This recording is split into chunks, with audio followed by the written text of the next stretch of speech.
1008 ஸ்ரீ மல்லிநாத பகவானை வணங்கி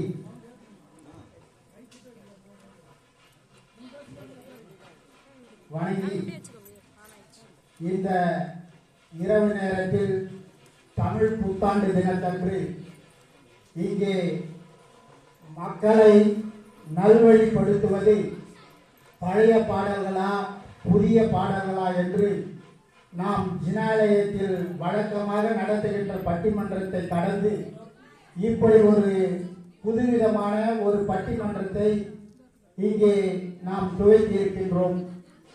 இந்த பட்டிமன்றத்திற்கு நடுவராக அமைந்திருக்கக்கூடிய சபையின் நாயகர் அவர்களை வணங்கிவிட்டு மற்றும் இங்கே என்னுடன் பேச வருகை தந்துள்ள பழைய பாடலை சேர்ந்த சான்றோர்களை, புதிய பாடல்கள் என்று வாதாட வந்திருக்கக்கூடிய சான்றோர்களை மற்றும் சன் டிவி நேரத்தை எல்லாம் ஒதுக்கிவிட்டு இங்கே கேள்வி ஞானத்தை உடையவர்கள் வந்திருக்கின்றீர்கள்.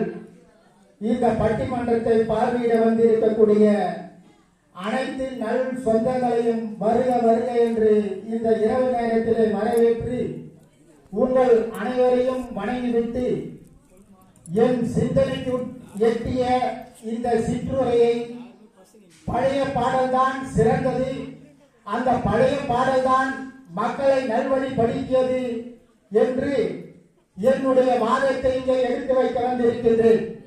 காரணம், புதிய பாடல் என்பது அந்த புதிய பாடல் மீது எனக்கு இல்லை விருப்பம்.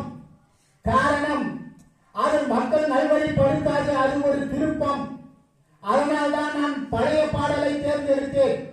அந்த பழைய பாடலை பாட வேண்டும் என்று சொன்னால் அதற்கு நடுவர்கள் இங்கே ஒரு வரைமுறையை வகுத்தார்கள். இந்த வரைமுறையில் தான் இதை பாட வேண்டும்.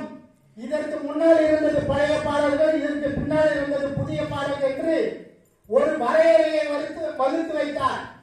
ஆனால் எங்களால் அந்த நீங்கள் 1000 தான் வரையறையை வகுத்து கொடுத்தாலும் நாங்கள் வரைந்து வந்ததை தான் எங்களால் பாட முடியும் என்பதை தாய்மொழியுடன் தெரிவித்துக் கொள்கின்றோம். எங்களுக்கு தெரிந்த நீங்கள் சொன்ன அந்த பந்தில் அந்த மாதிரி இயக்குநர்கள் அவர்கள் எல்லாம் நாங்கள் கண்டதே இல்லை. நீங்கள் ஒன்றை குறிப்பிட்டீர்கள், நடிகரை வைத்து வரையறுக்கை செய்யலாம் என்றீர்கள். அதன்படி நாங்கள் எம்ஜிஆர் சிவாஜி காலத்தில் இருந்து நாங்கள் கேள்வி ஞானத்தில் கேட்டதை வைத்து இங்கே ஒரு பழைய பாடலாக நான் உச்சரிக்க விரும்புகின்றேன். நான் சிறிய வயதில் என் தாயின் தாலாட்டை நான் கேட்டனோ இல்லையோ, ஆனால் இங்கே எனக்கு பாடம் கற்றுத்தந்த ஆய்வு கற்றுக் கொடுத்த எங்களுடைய அம்சா டீச்சர் ஒரு தாலாட்டு பாடல் பாடுவார்கள். அந்த பாட்டில் இருந்து நான் துவக்கலாம் என்று நினைத்திருக்கின்றேன். அந்த பழைய பாடல் என்னவென்று சொன்னால், இந்த பச்சை கிளிக்கு ஒரு செவ்வந்தி பூவினை தொட்டிலில் கட்டி வைத்தேன், எந்த குழந்தையும் நல்ல குழந்தை நம் மண்ணில் பிறக்கையிலே, அவை நல்லவையாவதும் தீவையவையாவதும் அன்னை வளர்ப்பினிலே என்று அந்த டீச்சர் அப்போ பாடி கொடுத்தாங்க. அந்த பாடல் இன்று அளவுக்கும் நினைவில் இருக்கிறது என்று சொன்னால் அந்த பழைய பாடல் தான் இன்றைக்கு நல்வழிப்படுத்திக் கொண்டிருப்பது என்னுடைய வாதம். அதாவது பன்னீர் பிறக்கக்கூடிய குழந்தை நல்ல குழந்தையா கெட்ட குழந்தையான நிர்ணயிக்க முடியாது, அது அன்னை வளர்ப்பு தான் தெரிந்து கொள்ள முடியும் என்று அன்றைக்கே சொல்லி வைத்தது இந்த பழைய பாடல். அதே போல பழைய பாடல் குடும்ப பாங்கான பாடல்கள் எல்லாம் பழைய காலத்தில் இருந்து இருக்கின்றது. ஒரு குடும்பத்தை எப்படி நல்வழிப்படுத்த வேண்டும், ஒரு குடும்பம் என்றால் எப்படி இருக்க வேண்டும், தாய் தந்தை பிள்ளைகள் எல்லாம் எப்படி வளர்க்க வேண்டும் என்று ஒரு பழைய பாடல் ஒன்று இருக்கிறது.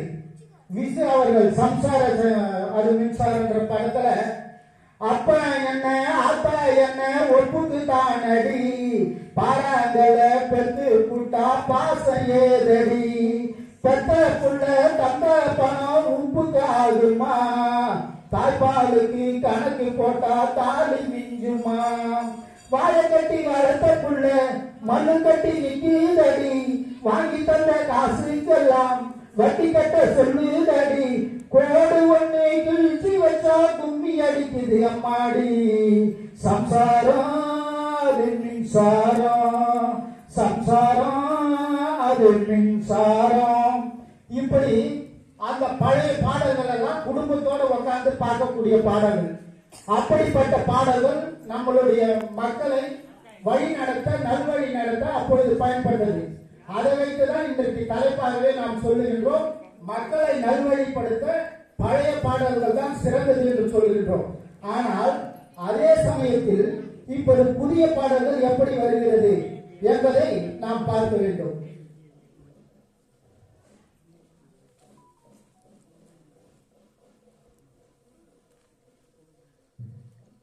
அப்ப வீட்டுல அப்படியே அந்த மாதிரி ஒரு பாடலாம் அப்ப பாடியிருந்தாங்க. ஆனா இப்ப புதிய பாடல் பாத்தீங்கன்னா, டாடி மம்மி வீட்டில் இல்லை, தரப்போட ஜாரம் இல்லை, தில்லானா, இப்படி ஒரு புதிய பாடல்கள். இதெல்லாம் இந்த பாடல்கள்லாம் வழி நடத்துமா? மக்களை இன்றைக்கு இருக்கக்கூடிய இளைஞர் சமுதாயத்தை சீரழிக்கக்கூடிய பாடல்கள் தான் புதிய பாடல்கள். இன்னொரு பாட்டு சொல்றேன், வாடா வாடா வாடா மாப்பிள்ள வாழைப்பழ தோப்புல வாலிபால் ஆடலாமா, ஆடுங்கிற சாக்குல சைக்கிள் கேப்ல கிடுக்குப்பிடி போடலாமா. இப்படி எல்லாம் ஒரு பாடல்கள் இப்ப இருக்கக்கூடிய கவிஞர்கள் எழுதுகிறார் என்று சொன்னால், இது எந்த விதத்திலே மக்களை நல்வழிப்படுத்தும் என்பதை நாம் சிந்தித்து பார்க்க வேண்டும். பழைய காலத்தில் மென்மையான காதலை கூட மென்மையாக நாசுக்காக சொல்லக்கூடிய பாடல்கள் பழைய பாடல்கள். அதுல கூட ஒரு பாட்டு உதாரணமா சொல்லாங்கன்னா, பள்ளியறை நான் தானே பாரிக்காத பூந்தேனே, கல்வி போல் காதலை கற்றுத்தர வந்தேனே, கற்றுக் கொடுக்கனாலே கனிமையில் உன்னாலே என்னவோ என்னவோ இன்பங்களை நந்தேனே, பருவ கனவு பிறக்கும் பொழுது இறகு முளைத்து பறக்கும் போது உணர்ச்சி அலைகள் திரண்டு திரண்டு கரையை கடக்கும் நதிகள் இரண்டு, இவைதானே கண்ணை சேர்த்தது எந்த இளம் பெண்கள் உன்னை சேர்ந்தது, செம்பருத்தி செம்பருத்தி பூவ போல பெண்ணொருத்தி. இப்படி அந்த காதலை கூட அந்த காலத்து கவிஞர்கள் நயமாக மக்களுக்கு எடுத்துரைத்தார்கள். ஆனால் இந்த காலத்து கவிஞர்கள் எப்படி சொல்லுகிறார்கள் என்று பார்த்தா, கல்யாணம் தான் கட்டிக்கிட்டு ஓடி போலாமா, இல்ல ஓடி போய் கல்யாணம் தான் கட்டிக்கலாமா, பிள்ளை குட்டி பெற்று குட்டு படுத்து கட்டிக்கலாமா, இல்ல தாலியத்தான் கட்டிக்கிட்டு பெற்றுக்கலாமா, இப்படி ஒரு கவிஞர்கள் எழுதுகிறார்கள். அதே சமயத்தில் அந்த காலத்திலே கவிஞர்கள் தன்னுடைய காதலை, தன்னுடைய காதலுக்கு காதலன் சொல்லுகின்றான், காற்றிலே பூந்து விடுகின்றான். எப்படி என்று சொன்னால், வைகை காற்றே இல்லை, வஞ்சிதனை பார்த்தால் சொல்லு, மன்னன் மனம் வாடுதென்று மங்கைதனை தேடுதென்று, காற்றே பூங்காற்றே என் கண்மணி அவளை கண்டால் நீயும் காதோறும் போய் சொல்லு, நீ காதோறும் போய் சொல்லு அப்படின்னு சொல்லி தன் காதலை கூட வைகைக்கரை காற்று மூலம் கூறு விட்ட காலம் அந்த கவிஞர்கள். ஆனால் இன்னைக்கு அப்படி இல்லை. இன்றைக்கு இருக்க கவிஞர்கள் என்ன சொல்றாங்கன்னா, எவண்டி ஒன்ன பெத்தான் பெத்தான், அவன் என் கையில கிடைச்சா செத்தான் செத்தான். இதுதான் புதிய பாடல். இப்படி புதிய பாடலுக்கும் பழைய பாடலுக்கும் நிறைய வித்தியாசம் இருக்கு. இன்னொரு பாட்டு, புதிய பாட்டு சொல்றான், ஆர்லிக்ஸா மாறிவிட நாரடி, அப்படியே குடிவிட நீங்க ரெடியா, லட்சுமப்பா மாறிவிட நாரடி, என் மேரியெல்லாம் பூசிவிட நீங்க ரெடியா. இது புதிய பாடல். ஐயா அவர்கள் சொன்னதை போல, மேடை என்று வந்துவிட்டால் தமிழே பேசும்போது இலக்கியம் வேண்டும் என்று சொன்னீர்கள். அந்த இலக்கியத்தை கூட அந்த காலத்திலே கவிஞர் சொல்லி இருக்கின்றார். இலக்கியத்தை கூட இலக்கிய நயத்தோடு ஒரு பெண்ணை வர்ணிக்கின்றார். தடாகத்தில் மீன்றென்று தாமரை பூமீது விழுந்தனவோ, அதை கண்ட வேகத்தில் பிரம்மந்தம் படைத்திட்ட உட்கண்களோ, இடையில் பின்னழகை இரண்டு கூடத்தை கொண்ட புதிய தம்புராவை வீட்டி சென்றால், கலையிலே சுவை பல சுவையை கண்டு அந்த கட்டுடல் மெட்டுடல் கலங்காமல் கவி பாடுவேன். இது இலக்கியம் கொண்ட ஒரு பாடல். இப்படி பழைய பாடலுக்கும் புதிய பாடலுக்கும் நிறைய வித்தியாசம் உண்டு. இன்னொரு விஷயம் என்னன்னா, புதிய பாடல மரியாதை வாசலை மிதியாதே என்று ஒரு கண்ணதாசன் எழுதியிருப்பார். கண்ணதாசன் பாடல் அது உயர்ந்த இடத்தில் இருக்கும் போது உலகம் உன்னை மறிக்கும், உன் நிலைமை கொஞ்சம் தவறிவிட்டால் நிழல் கூட மிதிக்கும். மதியாத வாசலை தான் மிதியாதே என்று மனமுள்ள தமிழனுக்கு அவ்வை சொன்னது. அவ்வை சொன்னதில் அதில் அர்த்தம் உள்ளது. பரமசிவன் கழுத்தில் இருந்து பாம்பு கேட்டது, கருடா சரிக்குமா? யாரும் இருக்கும் இடத்தில் இருந்து கொண்டால் எல்லாம் சரிக்குமே. கருடன் சொன்னது அதில் அர்த்தம் உள்ளது. இப்படி அந்த காலத்தில் மக்களை நல்வழிப்படுத்துவதற்கு பல கவிஞர்கள் இருந்தார்கள், பல பாடலை எழுதி கொண்டிருந்தார்கள். ஒரு தங்கையை எப்படி தன்னுடைய தங்கைக்கு எப்படி அறிவுரை சொல்லுகின்றார் என்று ஒரு கவிஞர் சொல்லி இருக்கின்றார். என்ன என்று சொன்னால், அடக்கத்தை ஒடுக்கத்த கடைபிடிச்சு புருஷன் குடும்பத்தை கௌரவத்தை நிலைநிறுத்தி குத்து விளக்காகவே நீயும் ஒளி வீசணும், குலப்பெண்ணாகவே நீயும் புகை சேர்க்கணும் அப்படின்னு தன் தங்கச்சிக்கு அறிவுரை சொல்லிய காலம் உண்டு. அதே கவிஞர் எழுதி இருக்கின்றார். ஒரு பெண்ணை பார்த்து சொல்லுகின்றார், புதிய உழைச்சிக்கிட்டு தனியே கிடந்தா மண்ணை வெட்டாது மண் வெட்டி, புருஷனை விட்டு தனியே போனா பொண்ணு ஆயிடுவா வாழா வெட்டி. போகாதே போகாதே புருஷனை விட்டு போகாதே, தாண்டாதே தாண்டாதே படியத்தான் தாண்டாதே, அமைஞ்சா தாண்டி மனைவி இல்ல ஆம்பள துறவி, பொருத்தம் வேணும் கவனி பொருந்தா விட்டா அவரி எப்படின்னு சொல்லி ஒரு குடும்பத்துல ஒரு தாலி கட்டின்னு போற பொண்ணு எப்படி வாழணும்னு சொல்லி அறிவுரை சொல்லி அந்த குடும்பத்தை அந்த மக்களை பெண்களை நல்வழிப்படுத்தியது அந்த காலம். ஆனால் இந்த காலத்தில் எப்படி இருக்கிறது? பாடல்கள் எல்லாம் எப்படி பாடுவதற்கே நமக்கு நாள் கூசுகிறது. அந்த அளவுக்கு இப்படி இருக்கு. இப்போ பணத்துக்காக பல வழியிலே பாடல்களை எழுதி கொண்டு இருக்கின்றார்கள் என்பதை இங்கே தெரிவித்துக் கொண்டு, மக்களை நல்வழிப்படுத்துவதிலே பழைய பாடல்கள் தான் என்பதை இந்த நேரத்தில் ஆணித்தரமாக சொல்லிக் கொள்கிறேன்.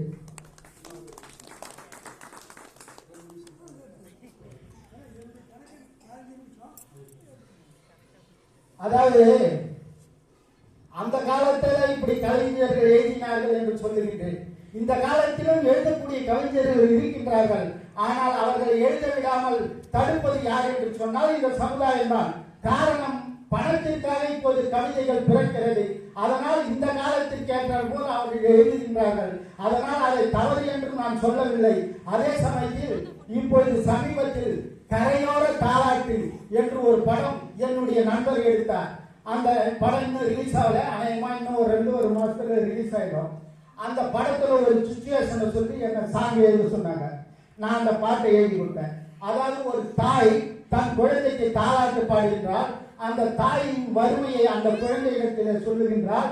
அந்த தாய்க்கு எதுவும் அந்த குழந்தைக்கு அந்த தாயை விட்டால் ஒரு ஆறுதல் யாரும் இல்லை. அவர்களுக்கு பொருளாதாரம் சரியில்லை.